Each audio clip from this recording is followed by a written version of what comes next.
भारत में पाकिस्तान जिंदाबाद यह नारा लगाना आपके लिए ख़तरनाक हो सकता है। आपको राजद्रोह के आरोप में जेल में भेजा जा सकता है और आपके साथ कोई खड़ा नहीं होगा। कल यही हुआ बेंगलुरु या बेंगलोर में, जहां CAA और NRC के ख़िलाफ़ एक रैली में, जिसमें असदुद्दीन ओवैसी भी मौजूद थे, एक कॉलेज छात्रा अमूल्य लियोना ने पाकिस्तान जिंदाबाद के नारे लगाए और अखबारों की खबर के मुताबिक उन्होंने वहां उपस्थित जनता से भी अपने साथ यह नारा लगाने के लिए कहा। वीडियो में देखा जा सकता है कि जैसे ही उन्होंने यह नारा लगाया, हलचल मच गई। खुद ओवैसी और दूसरे लोग उस छात्रा के पास पहुंचे, माइक छीनने की कोशिश करने लगे और उसके बाद ओवैसी ने यह कहा कि इस नारे से वे पूरी तरह से असहमत हैं, उनका कोई ताल्लुक़ नहीं है। उनकी पार्टी के लोगों ने यह कहा कि यह ज़रूर एक साजिश है। कर्नाटक के पूर्व मुख्यमंत्री ने कहा कि ऐसा नारा लगाने वाले को सबक सिखाया जाना चाहिए।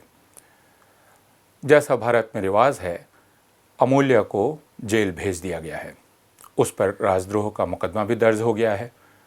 जैसा मैंने कहा, वह बिल्कुल अकेली पड़ गई है। कई लोगों ने इस घटना को थोड़ा ध्यान से और धीरज से समझने की कोशिश की। उन्होंने कहा कि बाद में अमूल्य ने भारत जिंदाबाद या हिंदुस्तान जिंदाबाद का नारा भी लगाया था। शायद वो कुछ और कहना चाह रही थी। वह जो नहीं कहा जा सका, क्या हो सकता है, इस पर हमें और आपको विचार करना चाहिए। वह विचार इस बात से शुरू हो सकता है कि क्यों पाकिस्तान जिंदाबाद का अर्थ हम भारत मुर्दाबाद समझते हैं और क्यों पाकिस्तान जिंदाबाद का सही माने हम नहीं समझ पाते। पाकिस्तान जिंदाबाद का एक ही अर्थ है, पाकिस्तान जीवित रहे। क्या हम ये कह सकते हैं कि एक देश के तौर पर भी और एक जनता के तौर पर भी हम पाकिस्तान और पाकिस्तान के साथ बांग्लादेश को ख़त्म होते हुए देखना चाहते हैं? अगर नहीं, तो हम तो यही चाहते हैं कि हमारे पड़ोसी जीवित रहें और फले फूलें। दिक्कत यह है कि पाकिस्तान और हिंदुस्तान दोनों का इतिहास कुछ इस किस्म का रहा है कि दोनों एक दूसरे के संदर्भ के बिना अपनी कल्पना ही नहीं कर पाते। पाकिस्तान ने अपनी कल्पना कुछ इस तरह से की, कम से कम उसके शासक वर्ग ने, उसकी इतिहास की किताबें भी इस तरह लिखी गईं कि भारत के साथ जो भी उसकी साझेदारी थी, उससे पूरी तरह से इनकार किया जाए। भारत में भारतीय संवेदना कुछ इस तरह विकसित की गई जो पूरी तरह से पाकिस्तान से अलगाव में हो। फिर भी बीच बीच में हम दोनों का एक दूसरे पर प्यार उमड़ता है। यह भी कितनी दिलचस्प बात है कि भारतवर्ष में पाकिस्तानी सीरियल बहुत लोकप्रिय हैं। इसके साथ अगर यहाँ मेला लगे कपड़ों का और खाने का, तो मैंने देखा है कि पाकिस्तानी कपड़ों की दुकान 2 दिन में खाली हो जाती है। वही लोग जो पाकिस्तान मुर्दाबाद का नारा लगाएंगे और पाकिस्तान जिंदाबाद कहने वाले को तुरंत जेल भेजने को आमादा हो जाएंगे, वे पाकिस्तानी कपड़ों पर फिदा हैं, पाकिस्तानी सीरियल्स पर फिदा हैं। हमें इस ग्रंथि पर विचार करना चाहिए। यह ग्रंथि जो भारत और पाकिस्तान दोनों में घर कर गई है। लेकिन चूंकि हम भारत में हैं, हमें भारत में इस बीमारी पर विचार करना होगा। क्यों पाकिस्तान जिंदाबाद सुनते ही हमें कुछ होने लगता है और हमें ऐसा लगने लगता है कि कोई हमारे शत्रु की जय बोल रहा है। आखिर पाकिस्तान में बहुत कुछ ऐसा हो रहा है जिसका हम स्वागत करते हैं।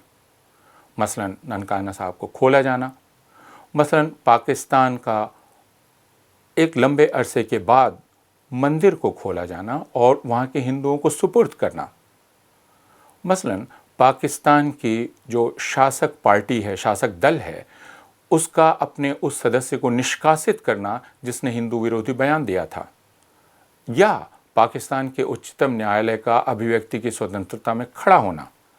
ये सारी ऐसी चीज़ें हैं हम जिन्हें सकारात्मक मानते हैं। पाकिस्तान में अल्पसंख्यकों के अधिकारों के लिए जब सरकार भी कदम उठाए और वहाँ के मानवाधिकार कार्यकर्ता लड़ें, तो यह हमारे शुभ है। हम भारतीय उपमहाद्वीप की बात करते हैं। भारतीय उपमहाद्वीप में भारत है, पाकिस्तान है, बांग्लादेश है।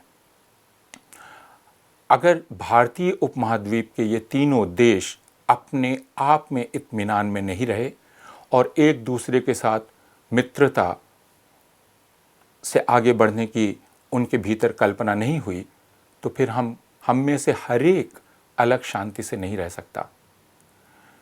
इसलिए अगर पाकिस्तान में हिंदुस्तान जिंदाबाद का नारा लगे, बांग्लादेश में हिंदुस्तान की जय का नारा लगे, भारत में बांग्लादेश की जय या जय बांग्ला का नारा लगे और पाकिस्तान जिंदाबाद का नारा लगे, तो इससे ज़्यादा अच्छी बात क्या हो सकती है। लेकिन इसका मतलब यह होगा कि हम सहिष्णुता और मानवीयता की तरफ आगे बढ़ रहे हैं। क्या हम सचमुच सहिष्णुता और मानवीयता की तरफ बढ़ना चाहते हैं? क्या हम सचमुच पड़ोसी की भावना को बलवती करना चाहते हैं? क्योंकि पाकिस्तान, हम चाहें न चाहें, हमारा पड़ोसी है।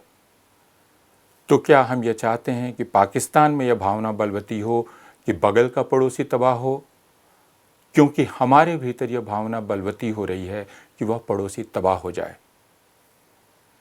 हमें इन प्रश्नों पर गंभीरता से, संवेदनशीलता से और धीरज से विचार करने की ज़रूरत है और हमेशा अमूल्य जैसी नवयुवतियों या नवयुवकों को हमें षड्यंत्रकारी समझने की आवश्यकता नहीं है।